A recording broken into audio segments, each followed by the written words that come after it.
चला, तर तुमचं सगळ्यांचं पुन्हा एकदा स्वागत आहे.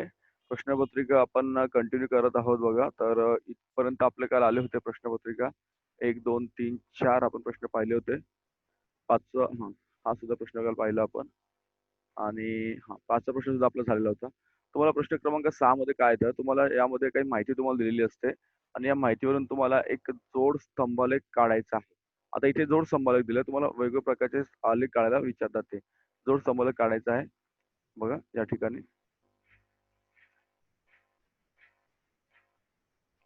तर काय माहिती तुम्हाला दिली बघा इथे.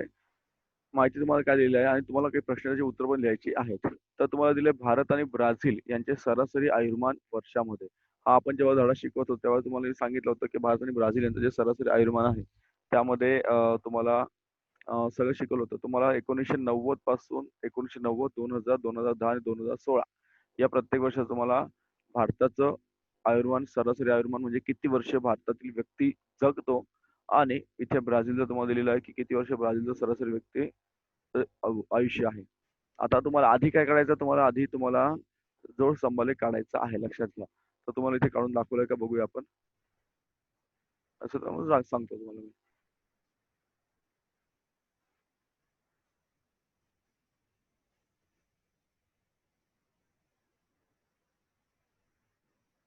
बघा.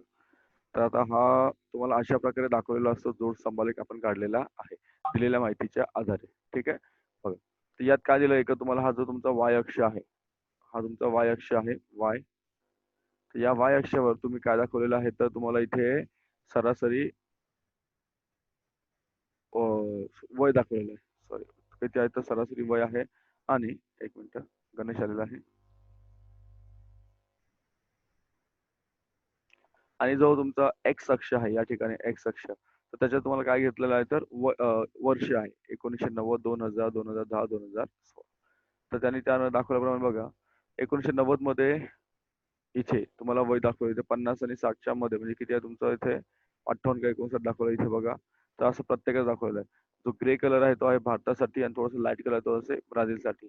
तर याला तुम्हाला मिळतात या ठिकाणी बघा, तुम्हाला हे काढल्यानंतर तुम्हाला मार्क्स मिळतात या ठिकाणी किती बघा. इथे तुम्हाला हा आहे 3 मार्काला, ग्राफ 3 मार्काला आहे आणि पुढे तुम्हाला काही प्रश्न विचारलेले आहेत. 2010 साली भारताचे आयुर्मान किती वर्ष आहे?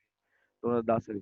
आता हे तुम्हाला ग्राफ मधून असं पण तुम्हाला येईल की 2010 साली भारताचे सरासरी आयुर्मान किती आहे? 2010 साली किती आहे? 67 वर्ष. किती आहे? 67 वर्ष.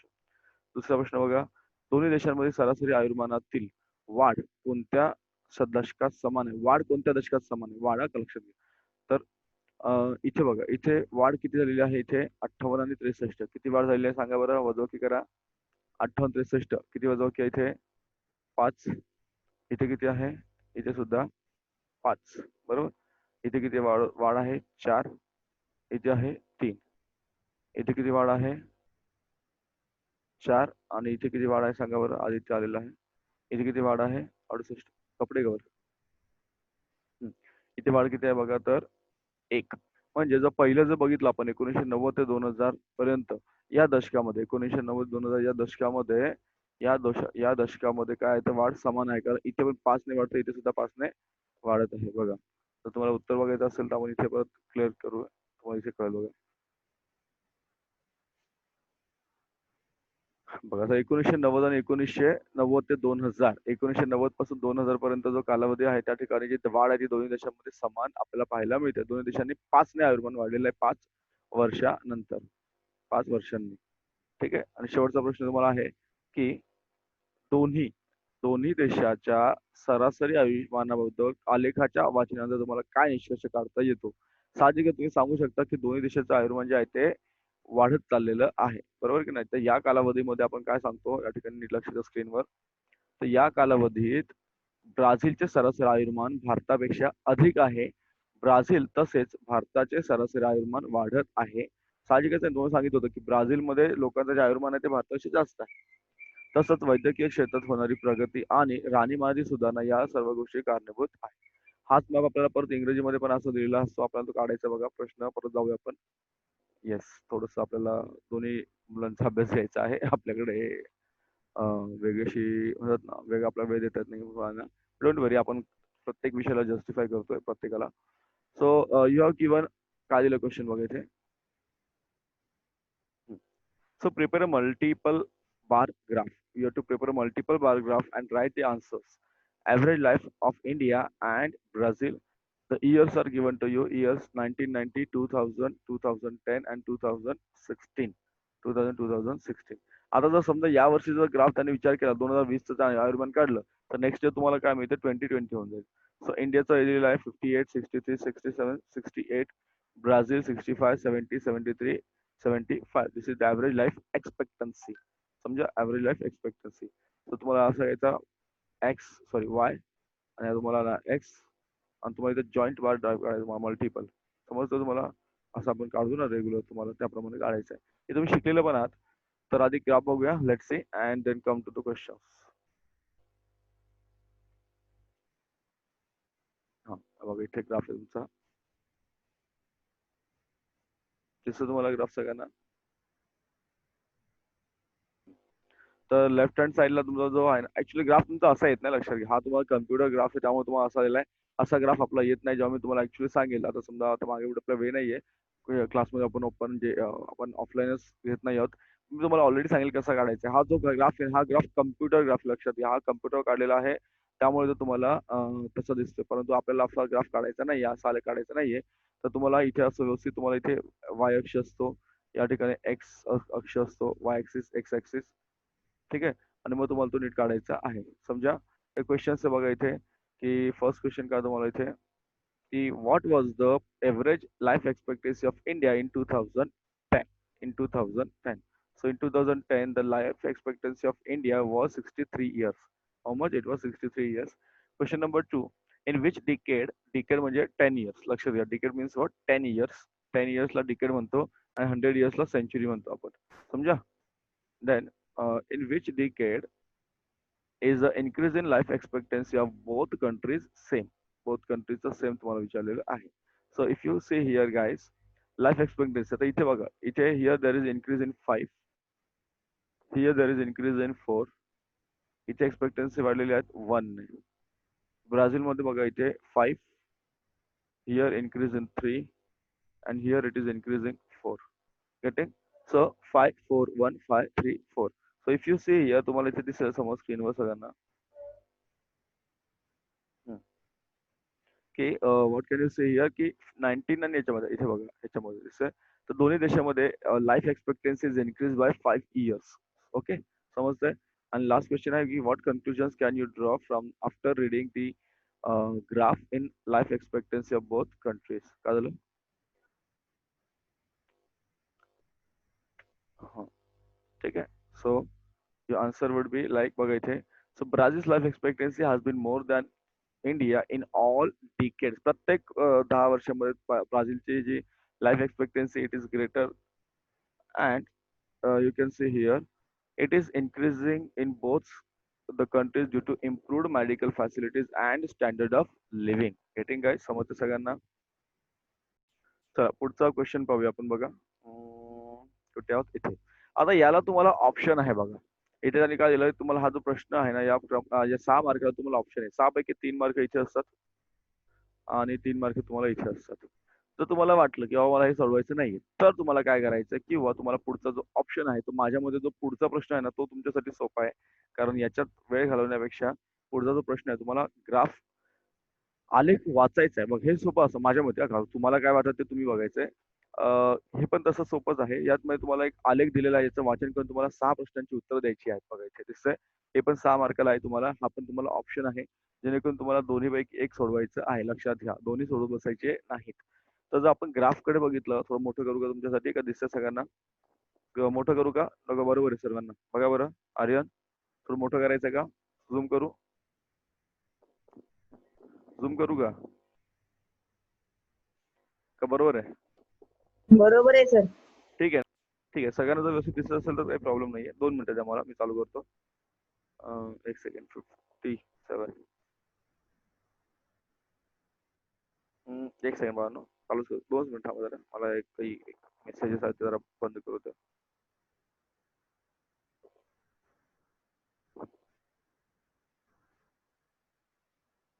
1 सेकंड बाळांनो. हां चला जाऊया. तर तुम्ही जर ग्राफ बघितला तर नीट लक्ष द्या. तुमच्या आलेखाकडे बघा. आलेख हा जो आलेख आहे तो आलेख तुम्हाला काय सांगतो की भारत आणि ब्राझील या दोघांमधलं जे पर्जन्यमान आणि तापमान हे दोन्ही तुम्हाला एकाच ग्राफमध्ये दाखवलेलं आहे. हे जे ग्राफ असतं त्याला आपण जॉईंट म्हणतो. तर इथे बघा तुम्ही जर एक्स अक्ष या ठिकाणी पाहिला, डावीकडचा एक्स अक्ष आहे. तर या ठिकाणी तुम्हाला तापमान दिलेलं आहे सेल्सिअस मध्ये. तापमान दिलं तुम्हाला सेल्सिअस मध्ये. आणि जर तुम्ही उजवीकडे बघाल तर तुम्हाला इथे पर्जन्यमान दिलेलं आहे सेंटीमीटर मध्ये. पर्जन्यमान सेंटीमीटर किंवा मिलीमीटर मध्ये मोजतात. लक्षात ठेवा, पाऊस जो पडतो तो आपण सेंटीमीटर किंवा मिलीमीटर मध्ये मोजत असतो. इथे तुम्हाला महिने दिलेले आहेत जानेवारी पासून तर डिसेंबर पर्यंत. पूर्ण एक वर्ष दिलेलं आहे या ठिकाणी. कोणतं वर्ष आहे ते काय सांगितलेलं नाही आपल्याला इथे, पण पूर्ण जानेवारी पासून तर जानेवारी, फेब्रुवारी, मार्च, एप्रिल, मे, जून, जुलै, ऑगस्ट, सप्टेंबर, ऑक्टोबर, नोव्हेंबर, डिसेंबर. ठीक आहे. आणि तुम्हाला इथे बघा ब्राझीलला थोडासा डार्क ग्रे कलर दिलेला आहे आणि भारताला थोडासा लाईट कलर दिलेला आहे. हे लक्षात ठेवायचं तुम्हाला. आणि भारताचं जे पर्जन्यमान आहे ते तुम्हाला डॉट डॉट तुटक रेषेने दाखवलेलं आहे. ब्राझीलचं पर्जन्यमान तुम्हाला सरळ अशा रेषेने दाखवलेलं आहे. आता जर तुम्ही नीट पेक्षा बघा, मी प्रत्येक महिन्यात तुम्हाला सांगतो, तुम्ही कन्फ्युज होऊ नका आणि मलाही कन्फ्युज करू नका. लक्षात घ्या. आता जर तुम्ही नीट विचार केला तर जानेवारी महिन्यामध्ये नीट बघा, इंग्लिश मिडियमची मुलं तुम्ही पण बघा, तुम्हाला पण मी सांगणार आहे, टेन्शन घेऊ नका. परत सांगणार, रिपीट करणार आहे. खूप वेळ लागला तरी जाईल, आपल्याला टेन्शन घ्यायचं नाही. फक्त आपल्याला स्क्रीनवर लक्ष द्यायचं आहे. चलो. तर जानेवारी महिन्यामध्ये जर आपण बघितलं, आधी आपण भारताचा विचार करूया. बघा भारताचा, हे नीट लक्ष द्या. मी रेड कलर भारताला वापरतो. भारताचा विचार केला तर इथे बघा भारताचं जर तापमान तापमान किती दाखवलं या ठिकाणी जानेवारी मध्ये तापमान किती दाखवलेलं आहे 15च्या पुढे, जवळजवळ 16 आहे. आपण पुढे बघा, दिसतं तुम्हाला किती आहे? 16. आणि जर भारताचं पर्जन्यमान बघितलं तर ते किती आहे या ठिकाणी? 0 एक सेकंड, इथे दाखवलं ना, इथे म्हणजे किती आहे ते 20. बघा इथे दिसतं तुम्हाला 20. तर बघा दिसतं का इकडे? बघा 20. इथून बघायचंय तापमान डावीकडे बघायचंय आणि पर्जन्यमान उजवीकडे बघायचं. हे ग्राफ थोडंसं कन्फ्युजन असतं, म्हणून मुलांना हे कधी कधी हे पण मुलं नाही करत. त्यापेक्षा तुम्हाला सोपं पडतो तो ग्राफ काढणं आणि उत्तर लिहिणं. यात कन्फ्युजन होतं थोडंसं, की तुम्हाला गडबड होते, की तुम्ही जर समजा 0 आहे तर हा इथे हा पॉईंट आहे तुमचा, इथे बघा इथे. त्या पॉईंटला तुम्ही इकडचा काही पाहायचं नसतं तुम्हाला. हा पॉईंटचा जो आहे तो उद्देश तुम्हाला इकडचा आहे. तर जानेवारी मध्ये किती पाऊस पडतो भारताकडे? 20 मिलीमीटर पाऊस पडला. किती पडला? 20 सेंटीमीटर. तो जर तुम्ही ब्राझीलमध्ये गेलात त्याच दिवशी, त्याच महिन्यामध्ये, जानेवारी महिन्यात, तर ब्राझीलमध्ये जे तापमान होतं ते होतं जवळजवळ 30 अंश सेल्सिअस. किती होतं? 30 अंश सेल्सिअस दिसतं तुम्हाला इथे. आणि त्यावेळेस जो पाऊस होता ब्राझीलमध्ये तो होता किती? जवळजवळ इथे बघा, या सरळ रेषेला इथे येऊया आपण असं. तो होतं जवळजवळ 150. किती होतं? 150 सेंटीमीटर एवढा पाऊस या ठिकाणी पडलेला होता. समजते आता? आता आपण जाऊया प्रश्न उत्तरांकडे. नीट लक्ष द्यायचंय. काही डाऊट असेल मला विचारून घ्या प्लीज. प्रश्न पहिला आहे की भारताचे कमाल आणि किमान तापमान सांगायचं आहे. भारताचे कमाल आणि किमान तापमान सांगायचं आहे. आता जर बघा, कमाल तापमान म्हणजे जास्तीत जास्त, किमान म्हणजे कमीत कमी. लक्षात घ्या, कमाल म्हणजे जास्तीत जास्त, किमान म्हणजे कमीत कमी. आता नीट लक्षात द्या. कमाल कमाल आणि किमान विचारलं. कमाल आणि किमान किती आहे? तर कमीत कमी तापमान किती दाखवलं भारताचं? भारताचं तापमान कमीत कमी किती आहे? तर इथे तुम्हाला दाखवतंय, हे आहे बघा, किती आहे? 16. आणि जास्तीत जास्त किती आहे? जास्तीत जास्त किती आहे बघा इथे भारताचा? हा बघा इथे दिसतं तुम्हाला 30. किती आहे? तर 30. 16 अंश सेल्सिअस आणि 30 अंश सेल्सिअस. हे झालं तुमचं उत्तर. तरी क्रॉस चेक करूया आपण बघा. बघा, तर कमाल तापमान आहे 35 अंश सेल्सिअस आणि किमान तापमान आहे 15 अंश सेल्सिअस.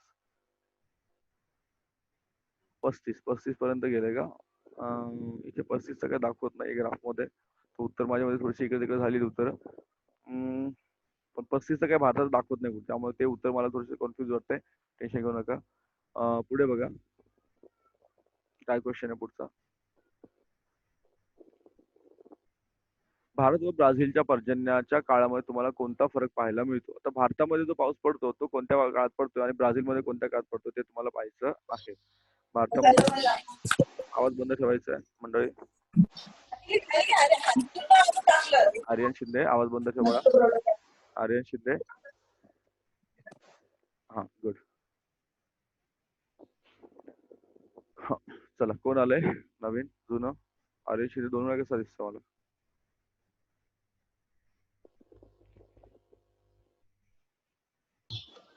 आवाज बंद ठेवायचा आहे प्लीज.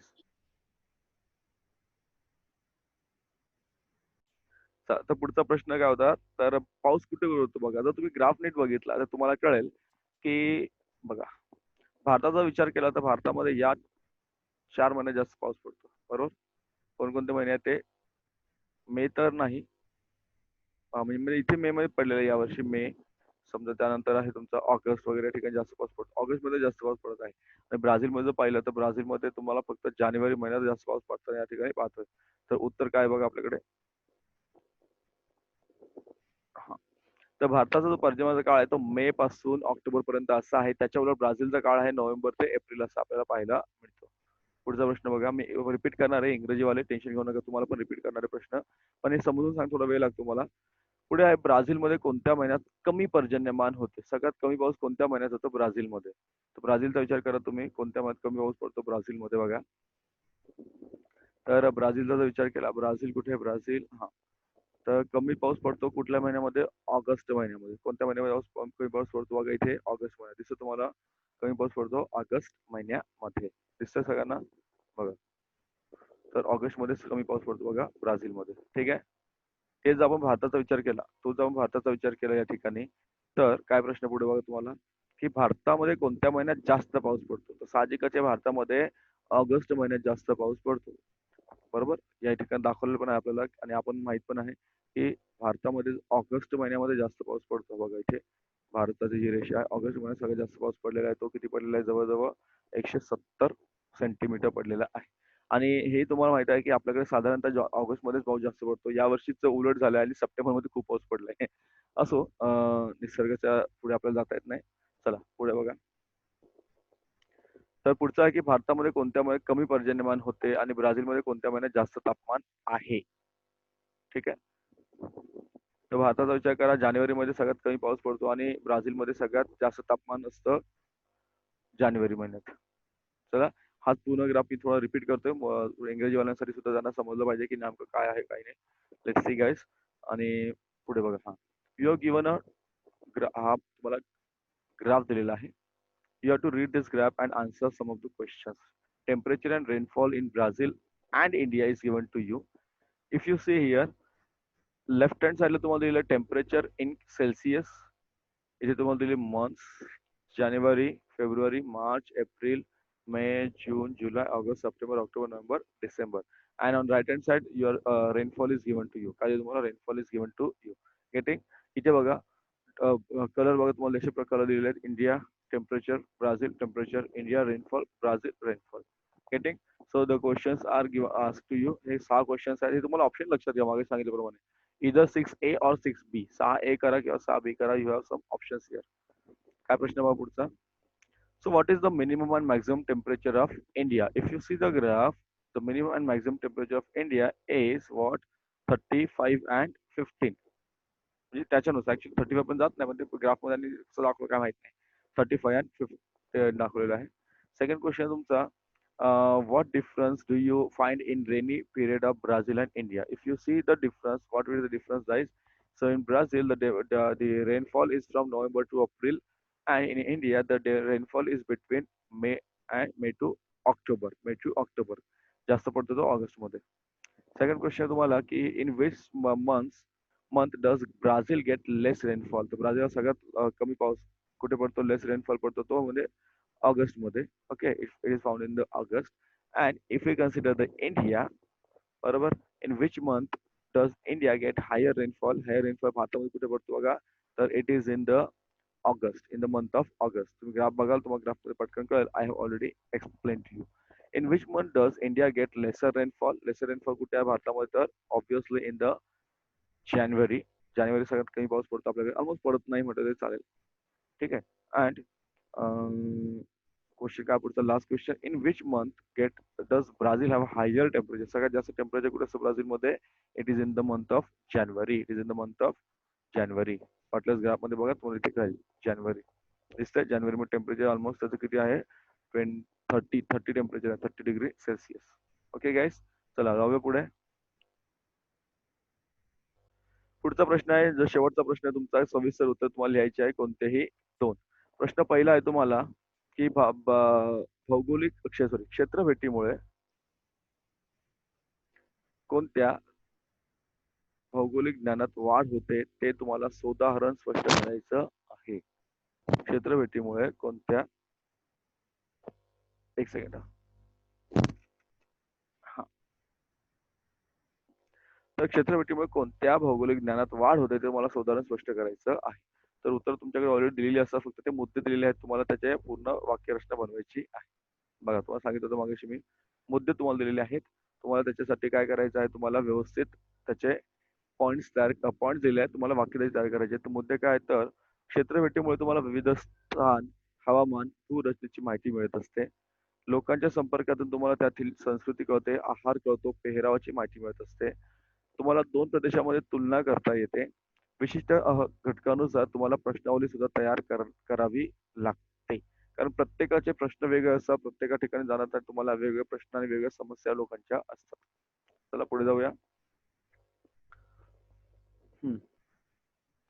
सो क्वेश्चन नंबर 7 मधलं फर्स्ट बघा काय आहे. क्वेश्चन नंबर 7 मधलं first. Explain with examples how field visits increase geographical knowledge. How it increases your geographical knowledge. So answer काय बघा इथे. आन्सर नाही दिले, तुम्हाला पॉईंट दिले आहेत. You have to prepare an answer. तुम्हाला आन्सर फ्रेम करायचा आहे, प्रिपेअर करायचा आहे. So what are the points given to you guys. Question number 1 points. Visit to different places having different locations, climate, and landforms. Interacting with local people, their culture, food, and clothes. You can compare two regions. Making questionnaire with specific thing in mind. Get it? Question म्हणजे प्रश्नावली. पुढचा प्रश्न बघा काय आहे. तर ब्राझीलच्या तापमानात ऋतूनुसार विविधता आढळते हे तुम्हाला स्पष्ट करायचं आहे. ब्राझीलच्या तापमानात. तर जर ब्राझीलचा जर विचार केला आपण, तर ब्राझील काय आहे, तर ब्राझील हे ब्राझीलच्या अमेझॉन खोऱ्यामध्ये वर्षभर पाऊस असतो. तापमान अधिक असतं. तापमान कक्षा सारखीच असते. तापमान कक्षा म्हणजे काय, तापमान कक्षा म्हणजे काय लक्षात घ्या, की दिवसाचं जास्तीत जास्त तापमान आणि दिवसाचं कमीत कमी तापमान यामध्ये असणारा फरक. समजलं तुम्हाला, यामध्ये तापमान कक्षा. ठीक आहे, दिवसाचं जास्तीत तापमान आणि कमीत कमी तापमान. तर आपण जर मुंबई सारख्याचा विचार केला, आपण समुद्रकिनारी जवळ आहोत आपल्याला, तर तापमान कक्षा आपल्याकडे सारखीच असते. कारण खूप मोठा फरक पडत नसतो. आपल्याला कोणताही उन्हाळा आपल्याकडे ऋतू कुठलाही असू द्या, खूप मोठा फरक पडत नसतो तापमानामध्ये. पण गावाला खूप मोठा फरक पडत असतो. गावाला उन्हाळ्यात सुद्धा जर गेला तरी रात्री सुद्धा उन्हाळ्यामध्ये गावाला थंडी वाजते रात्री. पण इथे तसं नाहीये. भारतात विपरीत ऋतू आहेत. समुद्रकिनारी तापमान सर्वत्र सारखेच असते. उत्तरेकडून दक्षिणेकडे कमी होत जाते तापमान. उष्णकटिबंधीय प्रदेशात थंडीत तापमान कमी आपल्याला पाहायला मिळतं. ठीक आहे. ठीक आहे. क्वेश्चन तुमचा. Explain the variation found in temperature of Brazil according to season. So points given to us are what? Location of Brazil, latitudinal extent, high variation found in climate. North near equator, equable climate throughout the year. Coastal areas are equable. South is comparatively cooler and northern part near Guyana, highland. Guyanaची उच्चभूमी experiences high temperature. समजतंय? पुढचा प्रश्न बघा या ठिकाणी काय आहे, तर भारतात लोकसंख्या वाढीचा दर कमी होत आहे, तरी सुद्धा लोकसंख्या वाढत आहे. का बरं असं आहे? लोकसंख्या वाढीचा दर कमी होतोय, पण तरी सुद्धा जी भारताची लोकसंख्या ती वाढत चाललेली आहे. याचं कारण काय आहे बघा. तर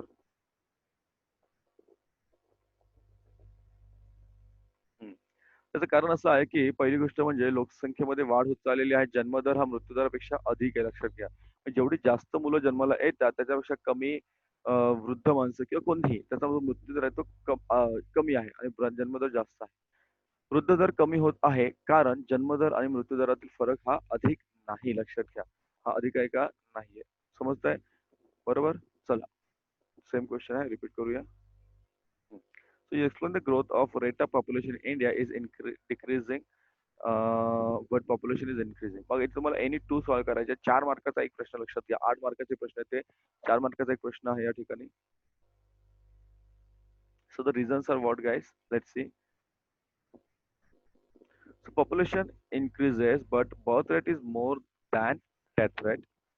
Growth rate is increasing because the difference in the birth rate and death rate is not as high as it was earlier, right?